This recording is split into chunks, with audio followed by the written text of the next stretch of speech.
In this video, we're going to find the terminal velocity of a 2-inch diameter aluminum sphere free falling in air. The density of aluminum is 2,700 kilograms per cubic meter. The density of air is 1.225 kilograms per cubic meter, and the drag coefficient of the sphere is estimated to be 0.5. So when we say terminal velocity, what we're implying is that there's no more acceleration. We're at constant speed. If we are at constant speed, then that means that we have a force equilibrium, because if we weren't at force equilibrium, then there would be a net force acting on the sphere, and thus there would be an acceleration whatever direction. So, put simply, we can say that the drag force is equal to the weight. And the expression for the drag force is 1/2 times the density of the fluid, so the density of air, times the cross-section of the body, which is just a circle, times velocity squared, times the drag coefficient. And that's equal to the weight. So the weight is equal to the volume, that's 4 pi r cubed divided by 3, times the density of the ball, which is the density of aluminum, multiplied by the gravitational acceleration, so g. We're going to isolate the velocity because that's what we're looking for, and that would be equal to a big square root here, so that's 4 pi r cubed divided by 3 times rho aluminum times g times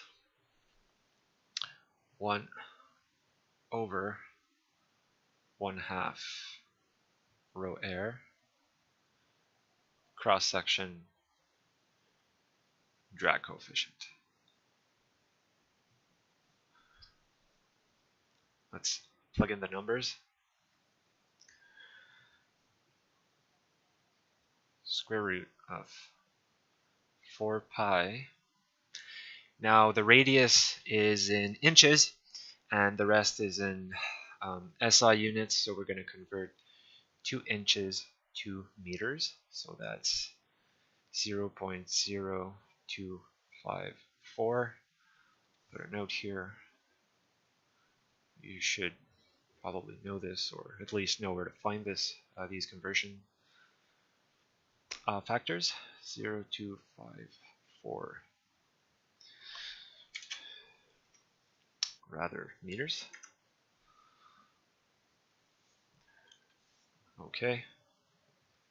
Cubed divided by 3 times 2,700 times 9.81 times, we're going to move this guy, 1 divided by 1/2 times the density of air, which is 1.225 kilograms per cubic meters, times the cross-sectional area.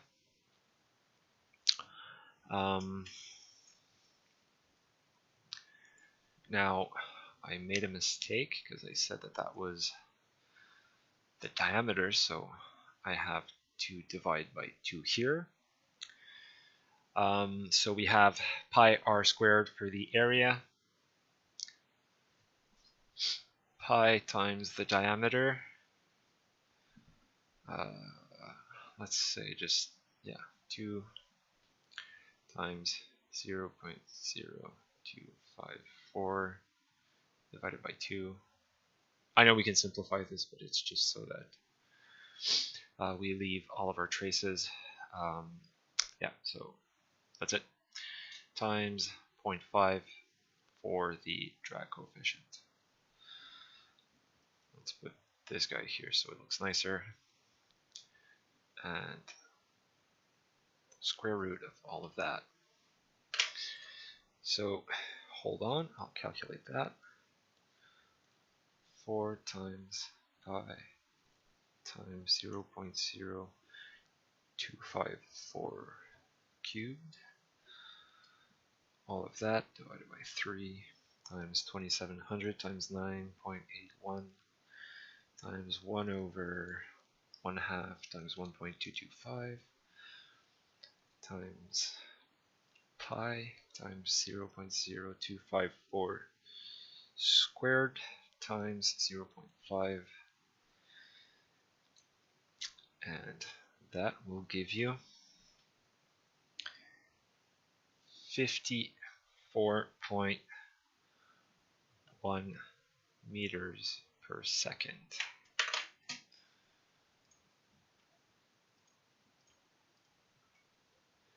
And that's our answer.